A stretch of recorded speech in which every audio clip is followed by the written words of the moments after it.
Hello and welcome to Dining with Death, True Crime Tuesday. It's a story as old as time.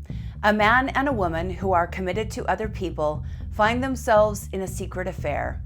In modern days, they leave their homes and their partners behind to drive off in a car under the cover of night to a seedy motel somewhere they can be alone. They meet up in secret and share their secret only with their closest friends, if anyone at all.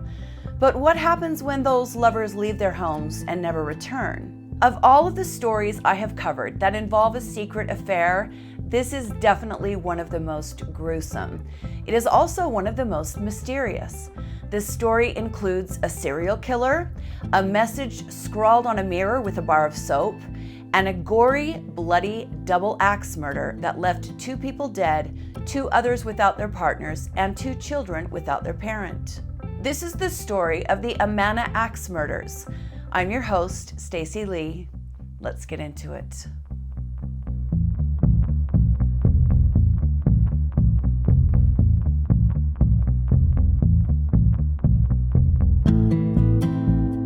September 12th, 1980.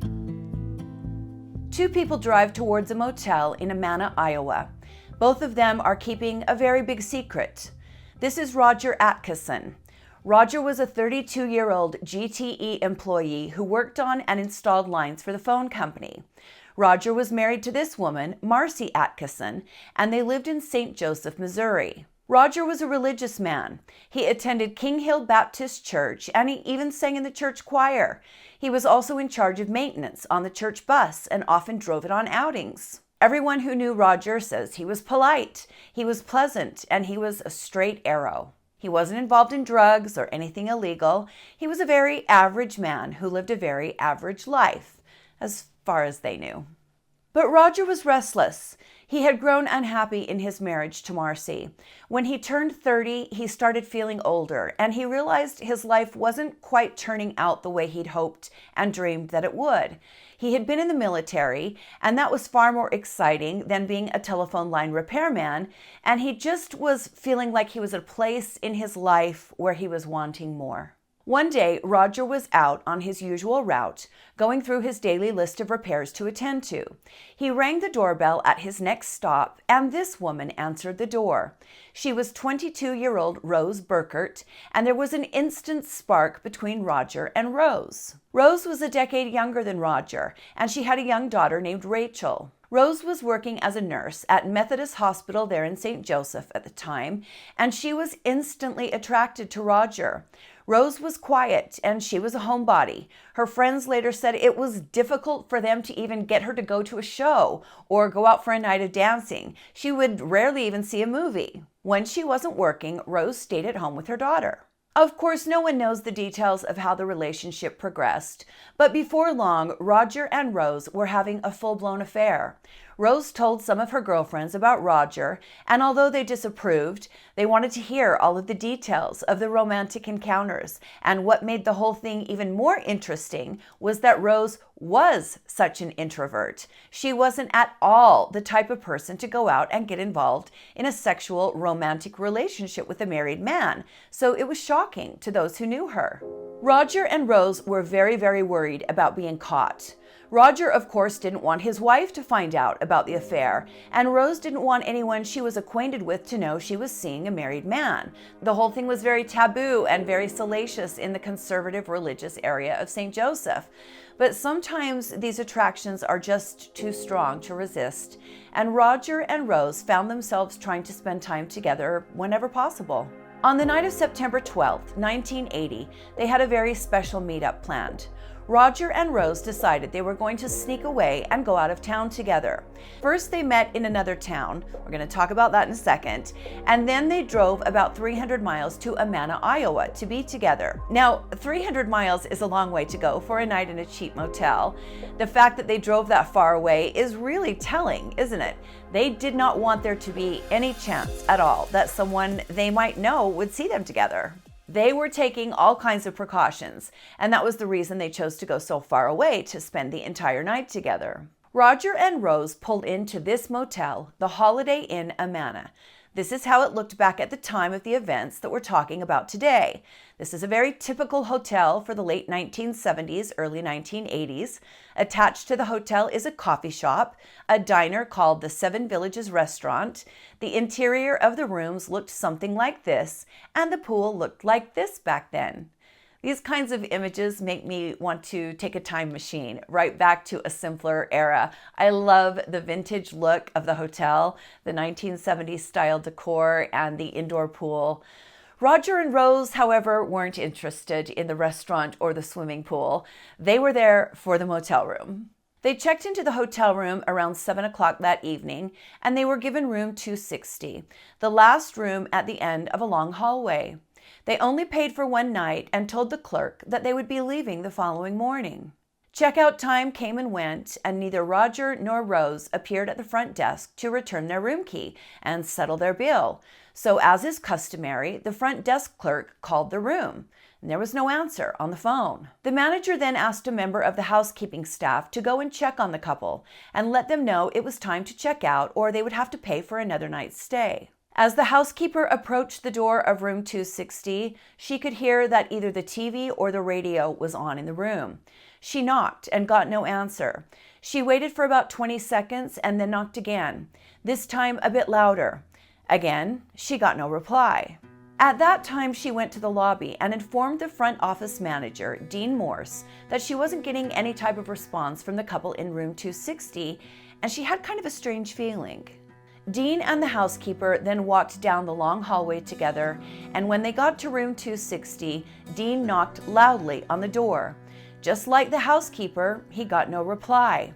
He knocked again, same thing. He then took the master hotel room key from his pocket and opened the door to the room, expecting to see the couple sleeping inside. That is not at all what he saw.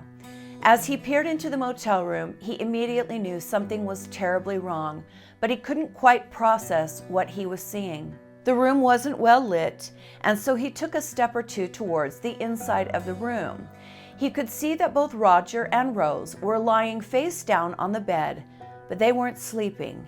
They were covered in blood, soaked in blood, and they were not moving. Dean froze for a few seconds and then backed out of the room. He turned to the housekeeper and told her to stay out of the room, and then he ran down the hall to his office and called the police. I'll bet you, for hotel workers, this is something from time to time they think about. Wouldn't you imagine? Have any of you ever worked in a motel? I would think it would go through your mind once in a while that, gosh, I might open a room door and find something awful. When the first officers to arrive met with Dean, he appeared to be in shock. He was telling the police that this might be all some elaborate and very distasteful prank. He was actually wondering if he should have even called the police before looking a little closer, and he was starting to feel as though he might be the butt of someone's very bad joke. Sadly, that was not the case. The officers walked down the long hallway to room 260 and went inside. They knew almost immediately Roger and Rose were dead, and the hotel and room 260 were now a crime scene. The officers knew very early on that this couple had not been shot. There was way too much blood for that. A gunshot leaves very little blood on top of the body. The blood pools under the body. Well, Roger and Rose were covered with blood on top of their bodies, and the bed and surrounding carpet was soaked. There was so much blood at the crime scene that detectives were initially unable to determine what type of injuries Roger and Rose had. There were thick pools of blood on the bed, and there were splatters all over the walls, the ceiling, and especially the headboard. They found it odd that Rose was fully clothed. The couple were laying in bed. Why was she dressed? Roger, on the other hand, was wearing only his boxer shorts. The crime scene was roped off and the bodies were removed after photographs were taken. This is the only photograph that has ever been released. It is simply the open door going into room 260, and you can see a little bit of what the interior looks like. Roger and Rose were taken to the medical examiner, where it was ruled that the cause of death was brain injuries and loss of blood. From what? From an axe. Each of the victims had been struck repeatedly in the head with a small, short-handled axe or a hatchet. The majority of the wounds were to the skull, but several of Roger's fingers had been chopped clean off as he held up his hand in front of his face in an instinctual gesture to protect himself from the blows. As he held his hands up in a futile attempt to protect himself, he lost his fingers and part of his right hand. Detectives went about the gruesome task of carefully processing the crime scene in hopes that they would be able to find some type of clue as to who had committed the terrible crime. One of the first things they noticed is that the hotel room showed no signs of forced entry, and to them, this was an indication that either Roger or Rose may have known the attacker.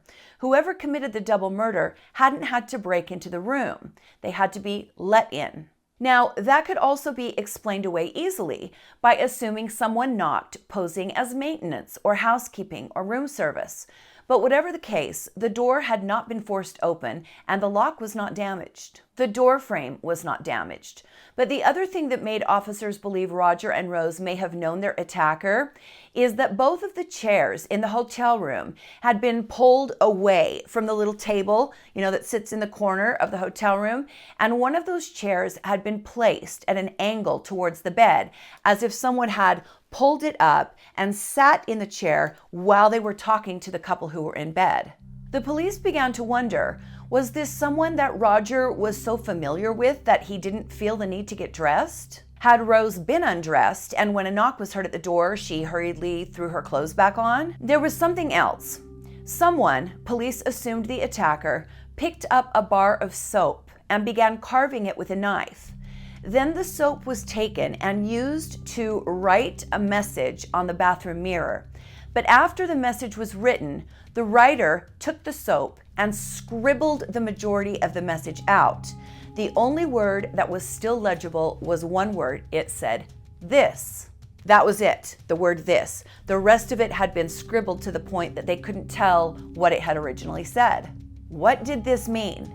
The little bits of soap around the bed, all around the bed, in fact, made the police believe that the killer had sat and carved the soap after killing the couple and had even walked around the bed carving the soap with a knife. So that's freaky. Below the message on the mirror in the bathroom sink, blood and toothpaste were smeared all over the basin.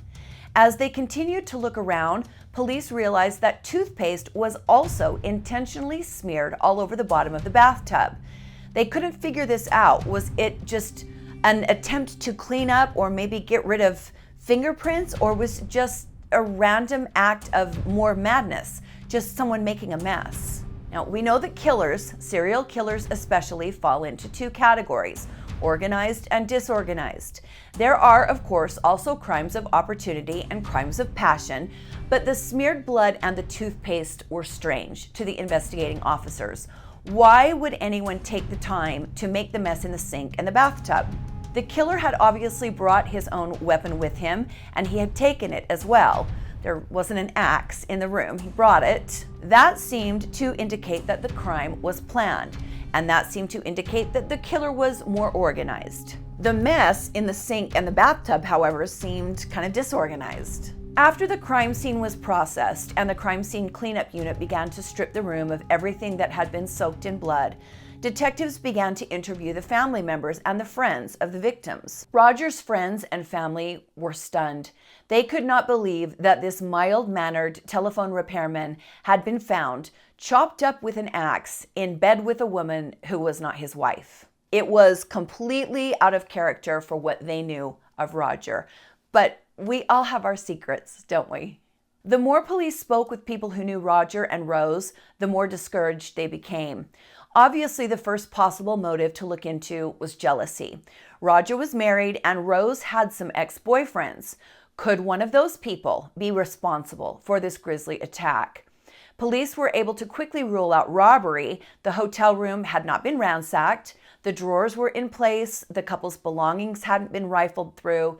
In fact, Rose's purse was sitting right where she had put it down, and it had her wallet inside, containing cash, credit cards, and several traveler's checks worth quite a bit of money, thousands of dollars. She was also still wearing all of her jewelry, and there was more jewelry in her purse. As police showed Rose's belongings to her family and friends, they did notice one thing was missing. Rose usually kept a small black address book in her purse. She had important phone numbers and addresses written down in that little black book, and it was gone. This was discouraging to the police because that book contained the names of people that might be suspects that may need to be investigated. But it was also discouraging because no one could say for sure whether or not Rose even had the book with her when she left for Iowa. Here is a diagram of how police found the room.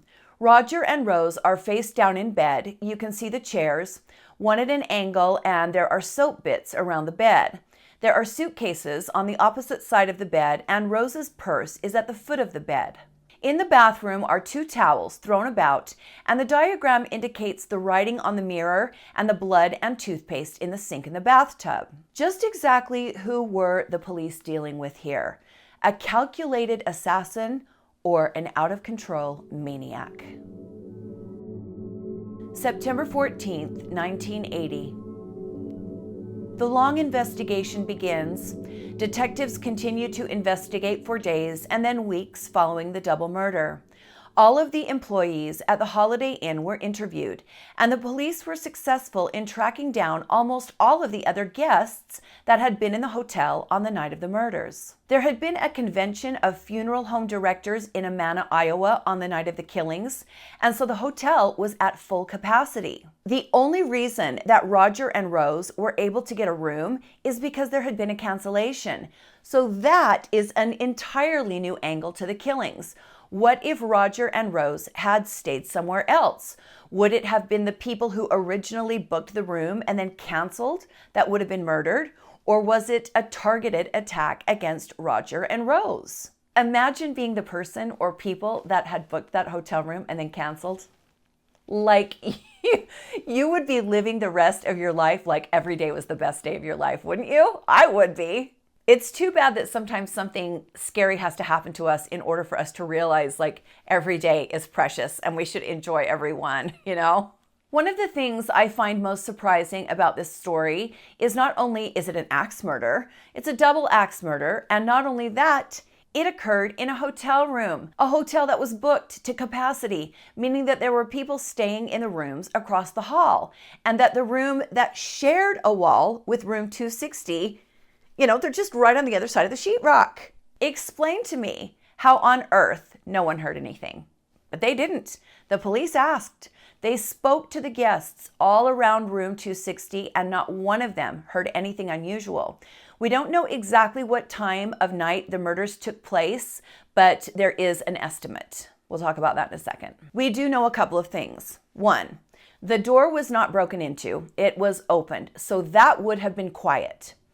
2, if the person who entered the room was not someone Roger or Rose knew, wouldn't there have been shouting as soon as they discovered a stranger or even a hotel worker? 3, 2 people were killed at the same time with an axe. How do you do that? You can hit one of the people on the head hard enough for them to maybe be incapacitated, but then the second person is going to start screaming. How did the killer kill both of the people in total silence with an axe? 4, we know that the killer is going to be completely covered in blood. We know that there was blood on the walls, the floor, the ceilings, and the headboard. So that means that every time the killer brought the axe up, blood was splattering everywhere. He had to have been covered in blood. How did anyone get out of the hotel room without somebody noticing they were covered in blood? I mean, we've seen Dexter, we've seen, the blood splatter that happens when you bring back a weapon that's covered in blood. There's blood everywhere. When the police spoke to Marcy, Roger's wife, she was adamant. She had absolutely no idea that Roger had been having an affair. She seemed genuinely shocked to hear that her husband had been found in bed with another woman, that he had been killed in that very bed. Marcy said she also had no idea who Rose was. She had never seen her before and had definitely never met her. Now, Marcy was the person who ended up letting the police in on just how Roger explained this overnight trip. Roger told his wife that he was scheduled to travel to Cahokia, Missouri for work. He told her he would spend the week there installing phone lines, that he would work Monday through Friday, and then he was also scheduled to work there the following week in the same town. So he told Marcy that instead of driving the 4 hours home to St. Joseph between the weeks, he was just going to stay in Cahokia for the weekend. Marcy had no idea that her husband was actually meeting his mistress. When the police first told Marcy about her husband's murder, she insisted that they had to be mistaken. She said her husband was not in Amana, Iowa. He was in Cahokia, Missouri. When the officers told her that they'd found Roger's ID on him, Marcy said someone must have stolen it. She was very, very hesitant to believe the officers, and it took her quite some time before it fully sunk in. Her husband had been having an affair, and her husband was dead. Now, Roger had spoken with some of his friends about his marriage. Several of Roger's friends knew that Roger was unhappy in his marriage and that he wanted a divorce. Roger had even shared with some coworkers that he told Marcy he was going to divorce her, and Marcy said she would refuse to grant Roger a divorce. This is what Roger told his friends. So these friends knew about the unhappy marriage, and they also knew about Rose. Like I said earlier, Rose had friends that knew of the affair. So we've got people that knew Roger and people that knew Rose that both knew about the affair. One of Rose's friends who knew about the affair had even agreed to watch Rose's daughter, Rachel, while she was away with Roger. So while Roger was in Cahokia working, Rose dropped her daughter off at a friend's house on the Wednesday before the murders. Rose then drove to Cahokia and checked into a motel there. When she registered as Rose Atkinson and told the clerk that she was Roger's wife. When Roger finished working in Cahokia for the week, he and Rose got into Roger's car and made the 2-hour drive from Missouri to Amana, Iowa, and that is where they registered under the names Mr. and Mrs. Roger Burkert. They used Rose's last name at the Holiday Inn where they were murdered. Police found out that just after checking in on Friday, Rose called the friend who was watching her daughter to check in and make sure everything was okay. Roger and Rose then called room service and ordered dinner, which they ate in their room. This is where the time frame of the murders comes from that I spoke of earlier. The best time frame of the murders came from that room service meal. The coroner believes, by the amount of digestion that had taken place after the food was delivered, that the couple was killed around midnight. They know what time the food was delivered. Everybody eats when the food comes. And so there had been some digestion that had taken place. The coroner said he thought they were murdered around midnight. In the first few weeks of the investigation, this double axe murder was all anyone was talking about. The police interviewed more than 400 people in the first few weeks following the murders, but the trail was getting colder by the day. The residents of Amana were, of course, horrified. This was a little town in Iowa that had very little violent crime, and now the people in the area had to wonder if there was a maniac running loose in their city. As the police became more and more desperate, they began to release a little more information in hopes that it might jog someone's memory and give them some more clues. They told the public that Roger and Rose had been in Cahokia before going to Amana. They spoke with the employees at the Cahokia Hotel, and they spoke with other guests at that hotel, and nobody knew anything. They didn't claim they had seen anything strange. Some of them remembered seeing Roger and Rose there, but nothing unusual happened. 2 weeks after the murders, Marcy's parents, those would be Roger's in-laws, offered a $1,000 reward for any information leading to the arrest of the killer. A few tips came in here and there, but none of them panned out. Let's talk about the ex-boyfriend. Rose had broken up with an ex-boyfriend after she found out he was using drugs in her house. She had told friends and co-workers that this ex had been stalking her. He would call her house and leave notes on her car and was just generally a nuisance who wouldn't go away. Rose got so frightened at one point that she called the St. Joseph Police Department and told them she was being harassed. Rose actually said to the police officer taking the report, "If I am ever found dead, he will be to blame," meaning her ex. So of course, the police called this ex-boyfriend in for questioning, and he had an ironclad alibi. That alibi was never publicly released, but police say there was no possible way Rose's ex could have committed the Amana murders. He couldn't have been in Amana at the time. The ex-boyfriend also passed a polygraph, but you know how I feel about those. We don't need to go into that whole song and dance. So that rules out the ex-boyfriend. Now we have to talk about the serial killer. Yes, there is a serial killer involved in this story. Some of the officers were completely convinced that Marcy's family knew about Roger's affair. Marcy may not have known, but they believed her family members did. Marcy had an uncle, and his name was Charles Hatcher. We have not covered Charles Hatcher on this channel yet, but we are going to. Charles Hatcher was a despicable man who committed vile and terrible crimes, some against children, and he was a close relative of Marcy's, like her uncle. So now police had to look into him as a possible suspect. Charles Hatcher had been in and out of not only jail, but mental institutions all throughout the 1970s.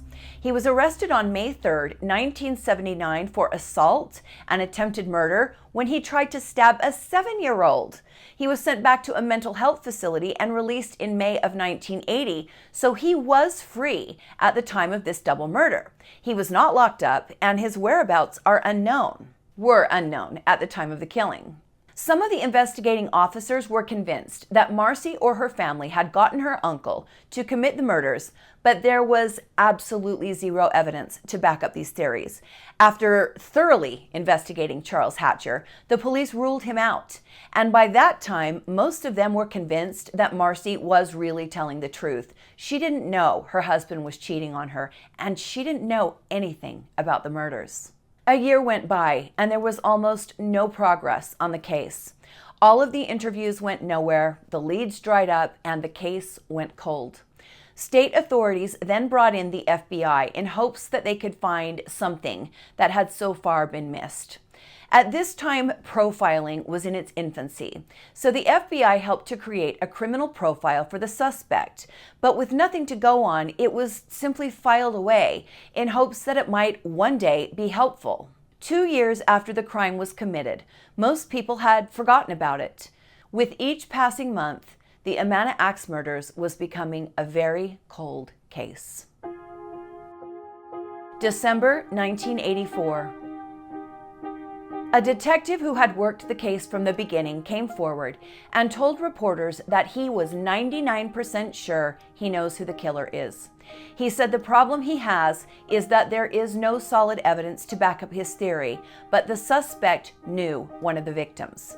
This detective will not say whether it was Rose or Roger that his suspect knew.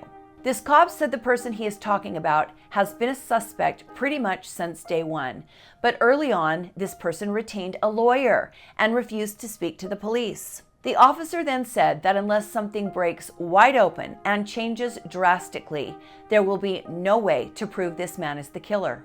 Decades went by, and then in 2009, the Iowa Division of Criminal Investigation formed a cold case unit, and this case was one of the first it was assigned to look at.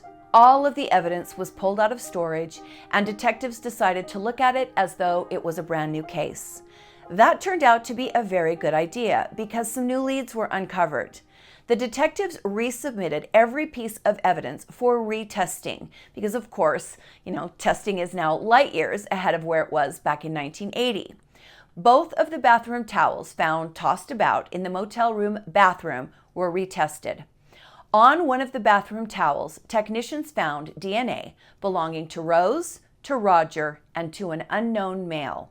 This male could absolutely be the killer. The unknown DNA was submitted to the database, but there were no hits. Now, my friends, this case is a perfect example as to why I'm so passionate about raising money for cold case DNA testing.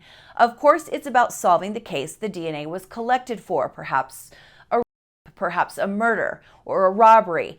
But once that perpetrator's DNA is tested, not only could it close the main case it's associated with, it's forever in the system, which makes it more possible for future hits. That is the end goal on this channel, and that's why, if you can, I would love for you to join my Patreon. But anyway, it is now 2023, and this 43-year-old case is stone cold. In fact, most people had never even heard of this case until it was covered on a podcast not too long ago. Marcy is still alive and still looking to find out who killed her husband. I found a news clip where she talks about a book she is writing on the story. In 1980, Roger Atkinson and Rhoda Burkett were murdered in a hotel in Iowa. That case has remained unsolved for nearly 40 years, but Atkinson's former wife, Marcella Schatt, is still hoping that the cold case can finally be solved. News Press Now's Jessica Edson met with Schatt to talk about her recent interview with a true crime podcast and the book that she's written. I just kept thinking, he's going to call any minute to tell me that his ID was found on somebody else and he's okay, but never got the call, so. It was nearly 40 years ago that Marcella Schatt lost her husband, Roger Atkinson, when he was killed alongside his girlfriend, Rose Burkett, in a hotel in Iowa. Their gruesome murders have never been solved, and now the mysterious case has generated some buzz from the world of true crime podcasts. Schatt's retelling of the case will be featured on both Criminology and the Murder in My Family podcast that reach nearly 500,000 people. We want to help see the case solved and maybe generate awareness to people who might not be familiar with it, maybe share the tip line information and stuff with people so they can provide information about the case. Along with the two podcasts, Schatt is also writing a book to try to spark some interest in the case and hopefully solve the murder of her husband. Along with looking for answers, Schatt is also hoping that her book will provide some comfort to those in similar circumstances by showing how she overcame her hardships. When he was first killed, I thought if someone would just come to me and say, you're going to be okay.